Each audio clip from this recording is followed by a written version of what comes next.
ಇನ್ನು ಕನ್ನಡ ಸಿನಿಮಾ ರಂಗದಲ್ಲೇ ದೊಡ್ಡ ಮಟ್ಟಿಗೆ ಹೆಸರು ಮಾಡಿದಂಥ ಮತ್ತು ಹಿರಿಯ ನಟರೊಂದಿಗೆ ಕೂಡ ಅಭಿನಯ ಮಾಡಿದಂಥ ಕಲಾವಿದೆ ಆದಂಥ ಲಕ್ಷ್ಮಿ ಅವರು ಇದೀಗ ಕೊನೆಯ ಸೆಳೆದಿರುವಂಥದ್ದು. ನಟಿ ಮತ್ತು ಸಹ ನಟಿಯಾಗಿ ಕೂಡ ಅವರು ಅಭಿನಯಿಸಿದರು.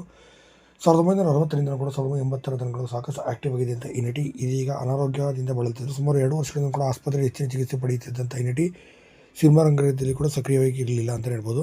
ಸದ್ಯ ಇದೀಗ ಇತ್ತೀಚೆಗೆ ಪತಿಯೂ ಕೂಡ ತೀರಿ ಹೋಗಿದ್ದು. ಈಗ ಇವರು ಕೂಡ ಕೊನೆ ಸೆಳೆದಿರುವಂಥದ್ದು. ಹಾಗಾದ್ರೆ ಯಾರಪ್ಪ ಇವರು ಅಂತ ನೋಡ್ತಾ ಬಂದರೆ ಲಕ್ಷ್ಮೀಬಾಯಿ ಬಾಳಪ್ಪನವರವರು ಮೂಲತಃ ರಂಗಭೂಮಿ ಕಲಾವಿದೆಯಾಗಿ ನಂತರ ಗೆಜ್ಜೆ ಪೂಜೆ ಎಂಬ ಸಿನಿಮಾದ ಮೂಲಕ ಬಣ್ಣ ಹಚ್ಚಿ ಸಿನಿಮಾ ರಂಗದಲ್ಲಿ ಹೊಸ ಛಾಪನೆ ಕೂಡ ಮೂಡಿಸಿದ್ರು ಅಂತಲೇ ಕೂಡ ಹೇಳ್ಬೋದು. ಇನ್ನು ಇವರು ಪ್ರೊಫೆಸರ್ ಆಗಿ ಕೂಡ ನಾಟ್ಯ ಶಾಲೆಯಲ್ಲಿ ಮತ್ತು ಅಭಿನಯ ಶಾಲೆಗಳಲ್ಲೂ ಕೂಡ ಅಭಿನಯ ಕೆಲಸವನ್ನು ಕೂಡ ನಿರ್ವಹಿಸಿದರು. ಸುಮಾರು 300ಕ್ಕೂ ಅಧಿಕ ಸಿನಿಮಾಗಳಲ್ಲಿ 200ಕ್ಕೂ ಅಧಿಕ ನಾಟಕಗಳಲ್ಲಿ ಕೂಡ ನಟನೆ ಮತ್ತು ನಿರ್ದೇಶನದ ಮೂಲಕ ಲಕ್ಷ್ಮೀಬಾಯಿ ಬಾಳಪ್ಪನವರು ಹೆಸರು ಮಾಡಿದರು. ಇನ್ನು ಕನ್ನಡ ಸಿನಿಮಾ ರಂಗದ ಈ ಹೆಸರಾಂತ ನಟರಾದಂಥ ಇಣಗಿ ನಟರಾಜ್ ಅವರ ತಾಯಿ ಕೂಡ ಹೌದು ಅಂತಲೇ ಹೇಳ್ಬೋದು.